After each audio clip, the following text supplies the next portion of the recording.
is the victory. Faith is the victory. Jesus says in John 16, verse 33, that in this world we will have trouble, but to take heart, He has overcome the world.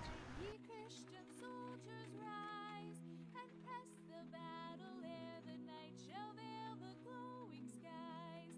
Against the foe in vales below, let all our strength be hurled. Faith is the victory we know that overcomes the world. Hello, Green Lawn family and friends. Here I am again at the Ransom Canyon Chapel. It's become one of my favorite places to be. I've recorded several videos from this spot for these video devotionals. It's just peaceful to be here. I feel like I can come out, be in nature, be in some quiet and some solitude, and just connect with God. But I'm wondering, where are your places of peace? Where do you go to find some peace and some quiet and some time with God? What's your favorite place? Where's your happy place?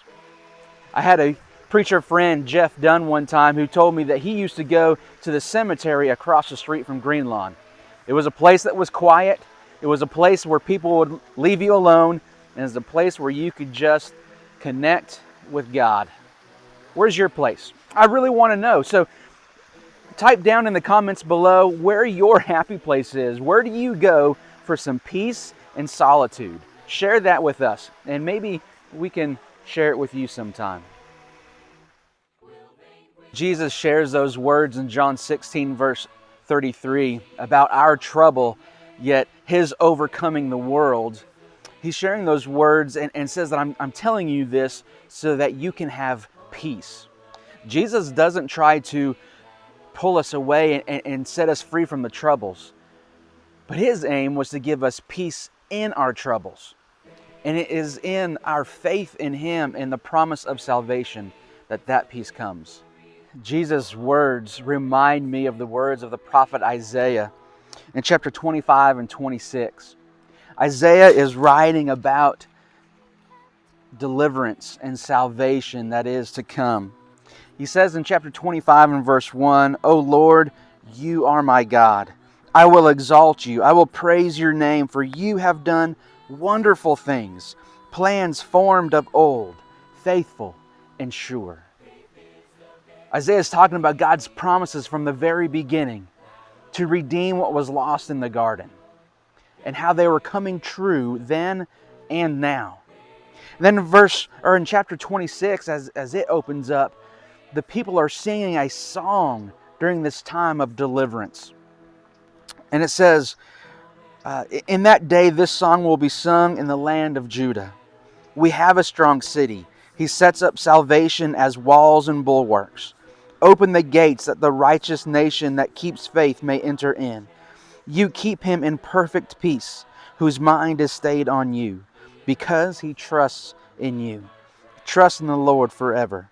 For the Lord God is an everlasting rock. This idea that the Lord God is setting up a city, and it doesn't have walls of brick and mortar. Its defense and protection isn't what we would see and think of here on earth. But its defense and protection is salvation. Isaiah says again in verse 12, he says, "O Lord, you will ordain peace for us, for you have indeed done for us all our works." This idea of peace comes in the fact that God has taken care of all the details, that He has been faithful, and we can be sure in the salvation that He brings. And because of that, we can zoom out and get a panoramic picture that in the middle of our circumstances, we can have peace because of what God has done in Jesus. Church family, I want to encourage you sometime today or this weekend to go to your happy place. Go to a place of peace and quiet and just dwell with God for a little bit. Read through Isaiah 25 and 26. Listen to the words and sing some songs of praise to God, for He has taken care of it all. And we can have peace in the middle of the storms and troubles because of what He's done. I'm Eddie Stillwell, and this is your Friday Focus. Have a great weekend and exalt the Father.